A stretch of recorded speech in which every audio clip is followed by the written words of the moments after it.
Hai, Assalamualaikum dan salam sejahtera. Anda sedang menonton Awani Pagi bersama saya Jiji Ahmad dan juga Hakim Rahman. Dan yang pasti pada jam ini kita akan bawakan perkembangan terkini yang kita bawa di astroawani.com dan juga di saluran 501. Dan semalam Hakim hangat diperkatakan sehingga saya kira awal pagi mengenai pergolakan politik di negeri di bawah bayu iaitu Sabah. Hakim. Dan kita lihat bagaimana pergolakan politik ataupun ketidaktentuan politik ini bermula.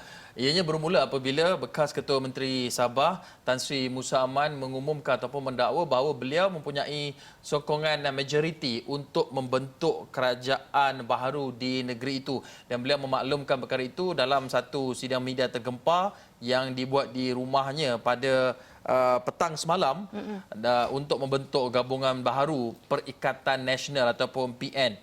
Dan kumpulan itu juga ataupun Tan Sri Musa Aman juga menyatakan bahawa mereka mempunyai senarai surat akuan bersumpah ataupun SD yang akan ditandatangani dalam tempoh terdekat, dan kemudian beliau akan menghadap ataupun gabungan baru tersebut. Beliau akan mengetuai gabungan baru tersebut untuk menghadap Tuan Yang Terutama TYT Sabah. Siapa gabungan baru ataupun mereka yang menyertai gabungan baru Perikatan Nasional ini, senarainya anda boleh lihat di laman web astroawani.com di tajuk berita seperti anda saksikan ketika ini. Di bawahnya anda dapat lihat senarai nama Adun dari parti pemerintah yang melompat menyertai pasukan Musa Aman ataupun untuk membentuk satu gabungan kerajaan baru Perikatan Nasional. Dan kita kira juga semalam juga ada perkembangan mengenai polis mengawal laluan pintu masuk Istana Negeri susulan daripada pengumuman ataupun apa yang dikatakan oleh Musa Aman ni.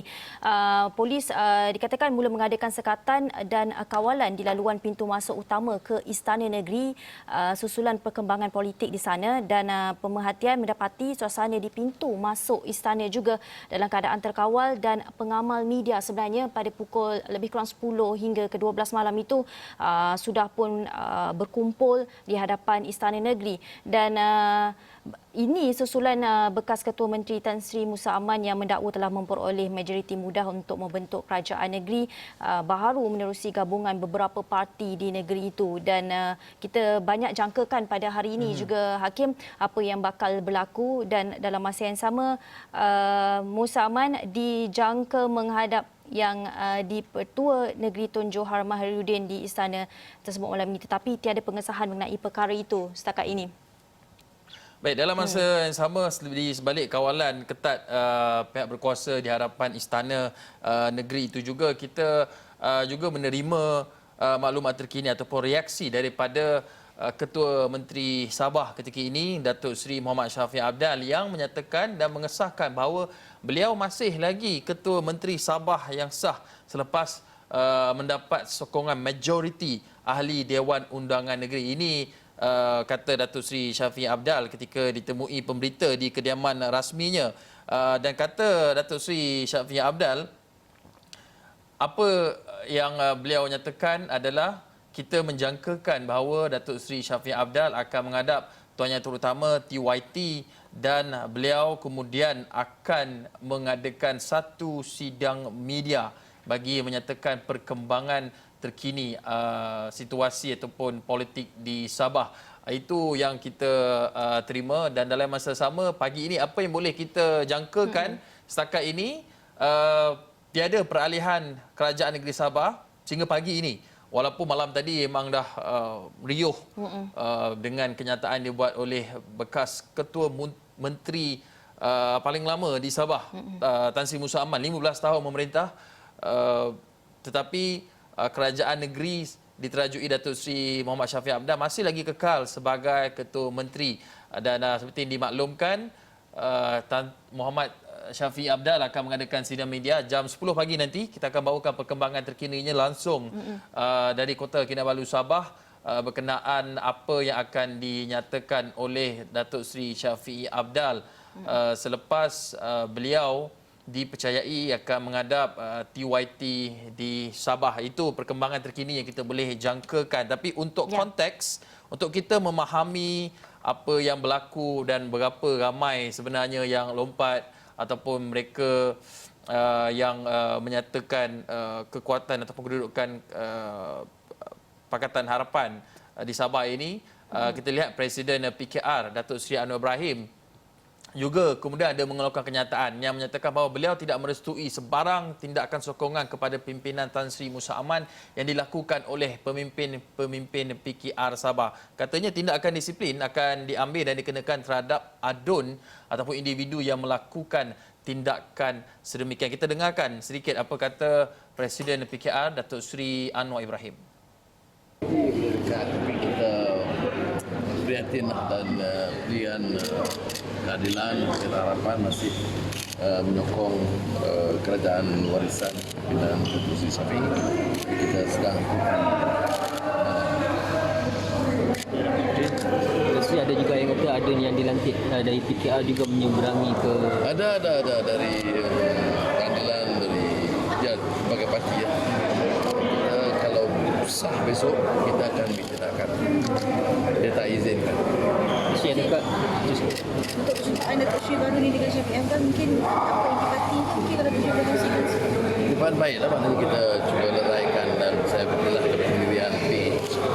Usia dekat ni memberi kesan lagi kepada PH sekarang ni atau macam mana yang situasi di Sabah. Tidak, sebab perubahan-perubahan begini rakyat faham.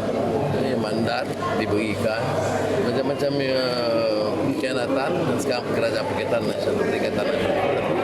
Kita masih bangkit soal mandat rakyat, masih mandat rakyat. Ini soal sepak terjang politik di kalangan ahli parlimen dan kalangan pimpinan itu tidak semestinya mewakili aspirasi rakyat.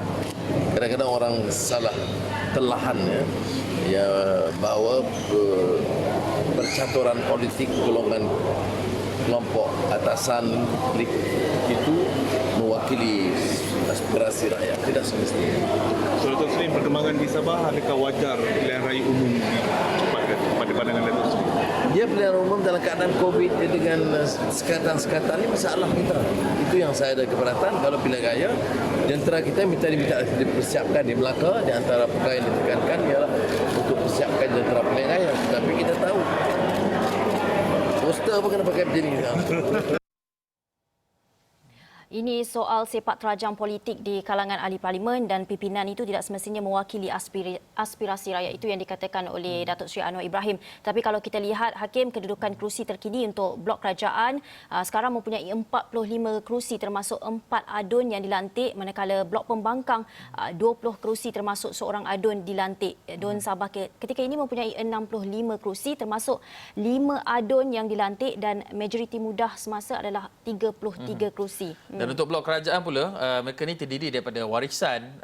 Sekarang ni ada 31 kerusi, DAP ada 6 kerusi, Pertubuhan Progresif Kinabalu Bersatu ataupun APKO ada 2 kerusi, PKR Sabah ada 2 kerusi dan 4 adun yang dilantik. Dan kita lihat ketika ini blok pembangkang meliputi Parti Pribumi Bersatu Malaysia, Bersatu di Sabah ada 9 kerusi, Parti Bersatu Sabah ada 4, STAR ada 3, Bebas ada 2, UMNO 1 dan 1 lagi kerusi adun yang dilantik. Ini kedudukan semasa kedudukan kerusi di Sabah, di mana kedudukan kerajaan sedia ada bergantung kepada berapa jumlah kerusi yang diperolehi. Ini kira permainan angka lah, tapi apa yang disebutkan oleh Datuk Seri Anwar Ibrahim tadi, mungkin ini beliau tidak merestui. Dan untuk konteks untuk memahami, PKR sebelum ini juga telah mengeluarkan surat ataupun mengambil tindakan perundangan terhadap ahli politik ataupun adun ataupun ahli parlimen daripada parti PKR yang bertindak keluar parti kerana mereka sebelum ini telah menandatangani satu perjanjian ketika mereka dicalonkan sebagai calon pada pilihan raya umum ke-14 lalu, di mana jika mereka keluar parti selepas bertanding atas tiket PKR, mereka boleh dikenakan denda sehingga 10 juta ringgit dan tindakan undang-undang ini juga telah diambil. Dan itu apa yang berlaku di Sabah. Tapi dalam sama-sama bercakap mengenai soal di Sabah ini pula, kita nak melihat kepada keadaan semasa perkembangan COVID-19 di Sabah.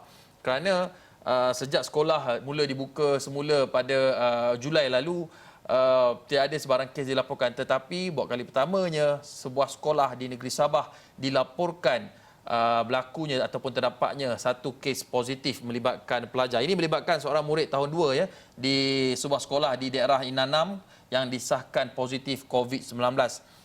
Dan dalam masa sama tindakan segera juga telah diambil, iaitu semua kontak rapat pelajar itu telah pun diarahkan untuk menjalani kuarantin selama 14 hari. Siapa kontak rapat ni?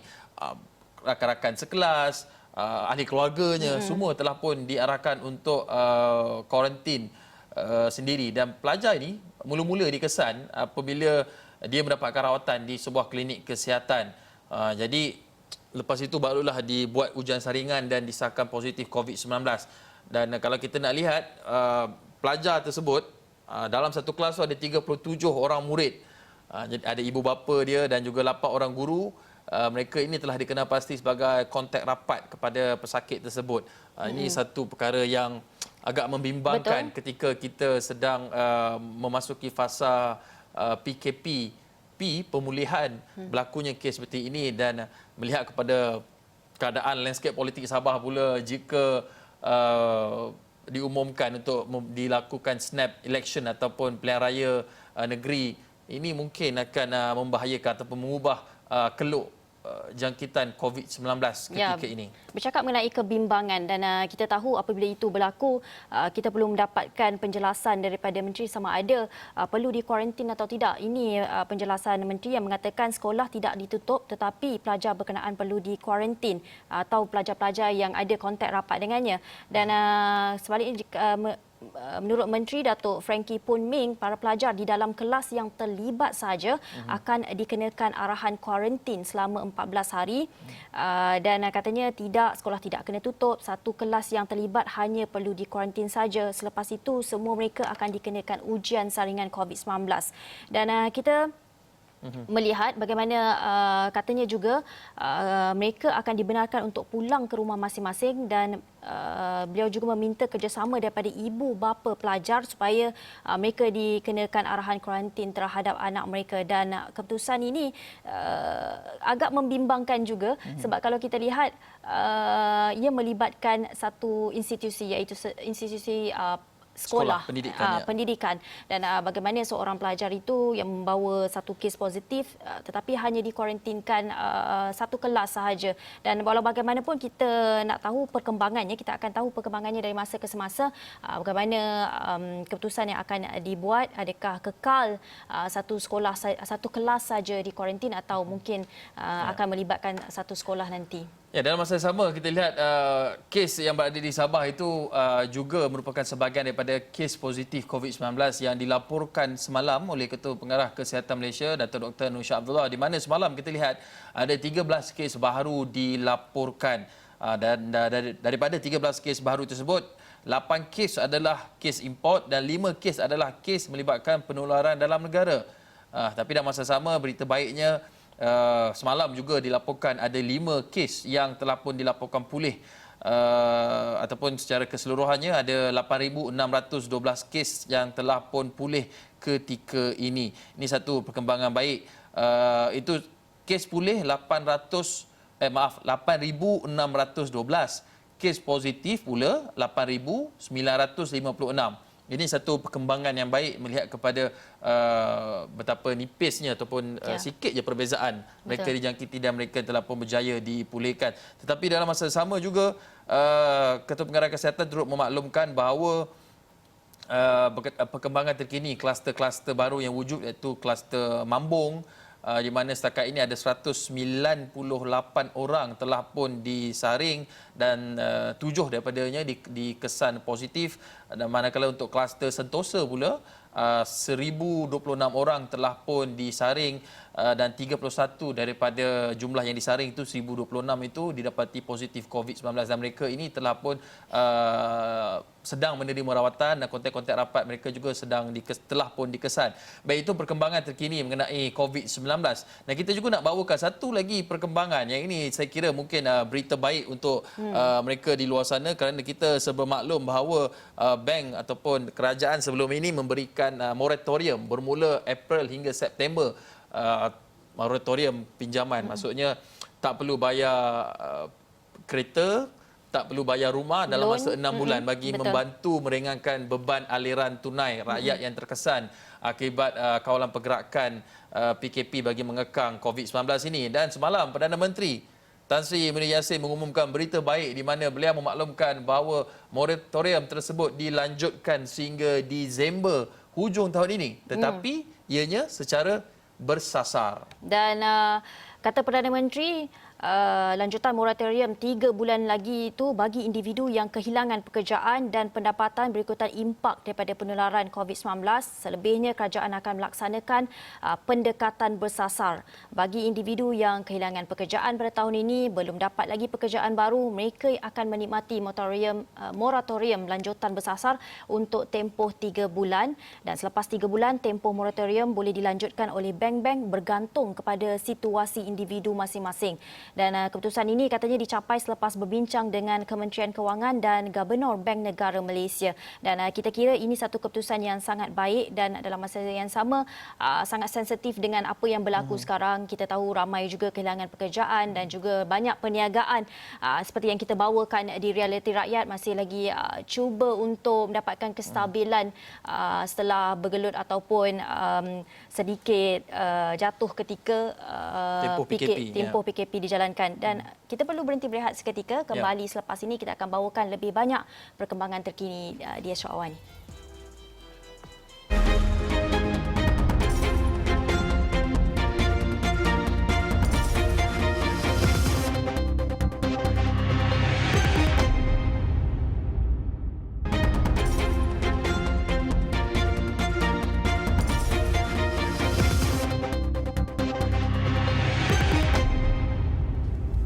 Bertemu lagi dalam Awani Pagi. Tadi kita dah bawakan mengenai update terkini mengenai pergolakan politik di Sabah, kemudian update terkini mengenai COVID-19 dan juga berita baik mengenai lanjutan moratorium. Dan ini mengenai satu lagi perkara yang kita rasa juga mendapat rasanya kecoh lah juga di media sosial dan di antara rakyat Malaysia juga, yang membabitkan bekas Perdana Menteri Datuk Seri Najib Tun Razak yang mana telah disabitkan atas 7 kesalahan berhubung penyalahgunaan dana 42 juta ringgit milik SRC International Sdn Bhd. Dan update terbaru, perkembangan terbaru, Najib selesai membayar jamin tambahan 1 juta ringgit yang diperintahkan Mahkamah Tinggi semalam.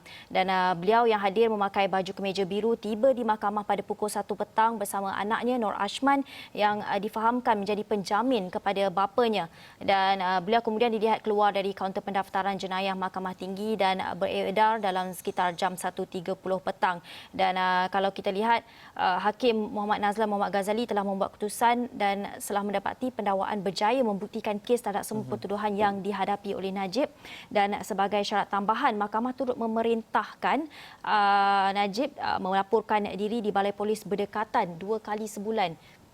Itu antara syarat-syaratnya. Dan dalam masa yang sama kita lihat sejurus saja selesai keputusan yang dibawa oleh Hakim Nazlan tersebut, Datuk Seri Najib Tun Razak bersama dengan Ketua Pasukan Pembelaannya Tan Sri Syafiee Abdullah melakukan sidang media di pekarangan Kompleks Mahkamah Kuala Lumpur. Dan beliau sekali lagi melafazkan sumpah bahawa beliau tidak tahu mengenai wang 42 juta ringgit itu. Tetapi dalam masa sama kita lihat juga penting untuk kita mendengar ataupun membaca apakah penghakiman daripada Hakim Muhammad Nazlan Muhammad Ghazali. Dan beliau, kita lihat laporannya terdapat di Israoni.com, menyatakan bahawa terdapat banyak masalah sebenarnya dalam keterangan Najib berhubung dengan derma melibatkan Arab Saudi ini. Katanya, ada call masuk pula. Katanya tiada bukti yang tertuduh ini berusaha tertuduh ni di sini bermaksud Datuk Seri Najib Tun Razak, tiada bukti daripada tertuduh berusaha untuk mengesahkan niat yang dikaitkan dengan Raja Abdullah itu dengan sesiapa pun, tidak dengan raja secara langsung atau dengan mana-mana pegawai kerajaan yang dengan mudah boleh diperiksa untuk mengesahkan maklumat itu untuk Perdana Menteri. Dan beliau dalam masa sama juga menyatakan bahawa mengenai ini satu lagi dakwaan bahawa Raja Abdullah nak mengadakan ataupun berikan derma secara peribadi kepada tertuduh. Tapi Hakim Muhammad Nazam menyatakan bahawa bagi pemimpin negara lain untuk masukkan wang ke dalam akaun peribadi tertuduh ini satu yang janggal, terutama dalam konteks hubungan antarabangsa walaupun pada tahap peribadi atau pemimpin negara yang berbeza. Dan tiada pengesahan daripada pegawai kerajaan sama ada Kerajaan Arab Saudi atau Malaysia yang tertuduh ini, Datuk Seri Najib ni sebagai Perdana Menteri sebenarnya telah menerima dalam akaun peribadinya derma daripada Raja Abdullah dalam tempoh tersebut. Dan the famous word yang disebutkan Hakim Nazlan ketika membacakan penghakimannya adalah all roads lead to Rome and in this case it leads to Riyadh. Maksudnya macam semua kekayaan tu pergi kepada Rom dan dalam kes ini ia mengarahkannya ke Riyadh. Itu yang dikatakan oleh Hakim Muhammad Nazlan dalam penghakimannya. Tapi apapun kes ini masih lagi panjang tempohnya, prosesnya. Ini di Mahkamah Tinggi, kemudian ada Mahkamah Rayuan. Selepas Mahkamah Rayuan ada lagi Mahkamah Persekutuan dan jumlah hakim yang akan mendengar rayuan tersebut juga semakin bertambah. 9 orang keseluruhannya. Di Mahkamah Tinggi ada seorang. Mahkamah Rayuan ada 3 orang. Kemudian di Mahkamah Persekutuan 7 hingga 9 orang. Jadi ini tempoh yang panjang. Kalau kita lihat apa yang dikatakan oleh Hakim Nazlan ini adalah alasan-alasan penting untuk pihak pembelaan menjalankan proses rayuan selepas ini. Ini adalah satu konteks bagaimana perundangan dan keadilan di Malaysia boleh dijalankan dan kita rakyat Malaysia mungkin sama-sama boleh belajar, boleh memahami bagaimana sistem perundangan dan keadilan ini dilakukan di Malaysia. Dan dalam masa yang sama bila kita cakap mengenai perkara ini, Pakatan Harapan juga ada membuat satu kenyataan terbaru yang menggesa agar Kerajaan Perikatan Nasional segera menangkap ahli perniagaan dalam buruan iaitu Low Tech Joe atau Jolo yang didakwa berkait rapat dengan skandal 1MDB. Dan menurut ahli Parlimen Hang Tuah Jaya Datuk Seri Syamsul Iskandar Muhammad Akin, penangkapan itu ia harus dilakukan segera oleh Kerajaan PN yang mempunyai kuasa untuk berbuat demikian. Dan katanya saya minta Perdana Menteri ambil perhatian. Sekarang Datuk Seri Najib sudah mendapat hukuman, yang belum kena tangkap adalah Jolo. Katanya beliau telah mengkhianati negara dan merompak hasil kekayaan negara dan rakyat. Itu antara gesaan oleh Pakatan Harapan terhadap Kerajaan Perikatan Nasional. Ya, dalam masa sama, persoalan yang ditimbulkan ketika ini, di mana Low Tech Joe ataupun Jolo? Dan sebelum ini Ketua Polis Negara Tan Sri Abdul Hamid Bado ada menyatakan bahawa Jolo dikesan bersembunyi di Macau. Itu kata Tan Sri Abdul Hamid Bado. Sekarang ni kata Tan Sri Abdul Hamid Bado, pihaknya, pasukan penyiasatnya, perisiknya dapat ada petunjuk yang boleh mengesahkan keberadaan Jolo di wilayah tersebut. Tetapi dalam masa yang sama juga beliau mungkin berdepan dengan sedikit kesukaran kerana ini melibatkan hubungan dua negara antara Macau dan juga Malaysia, dan beliau mengharapkan bahawa kepimpinan Menteri Luar Datuk Seri Syamuddin Tun Hussein On untuk melakukan gerak kerja, mungkin proses ekstradisi ataupun menggunakan hubungan baik Wisma Putra dengan negara-negara luar untuk membawa pulang Jolo ini, kerana kita serba maklum bahawa kes melibatkan SRC International dan juga One Malaysia Development Berhad yang masih lagi dalam perbicaraan ini, antara nama yang disebut-sebut adalah Low Tech Joe ataupun Jolo ini, tetapi malangnya individu tersebut masih lagi tidak dapat dirakamkan keterangannya, masih lagi tidak dapat dibawa ke mahkamah. Ya, kita nak tengok juga sedikit fakta keputusan kes SRC dana 42 juta ringgit itu. Saksikan.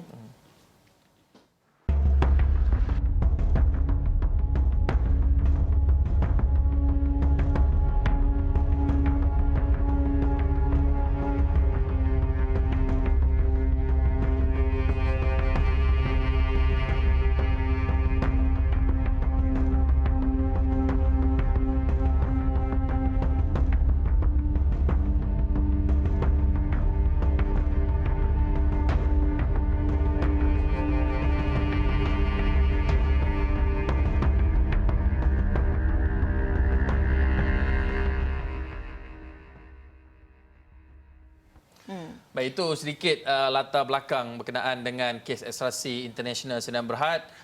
Dan itu antara perkembangan terkini kita boleh kongsikan buat masa ini. Ada perkembangan terkini dan laporannya anda boleh baca ataupun lihat di laman web extraordinary.com dan juga di platform media sosial kami di Facebook, di Twitter, di Instagram dan juga YouTube. Dalam masa yang sama, hari ini juga merupakan hari yang penting sebab kami akan bawakan perkembangan terkini mengenai dengan apa yang berlaku di Sabah, iaitu cakap-cakap berlakunya pertukaran kerajaan dan juga mungkin snap election. Ya, kita akan bersama dengan wakil wartawan di Sabah sebentar lagi dan dengan itu Warni Pagi berakhir di sini. Saya Jijak Ahmad. Saya Keraman, jumpa lagi. Bye.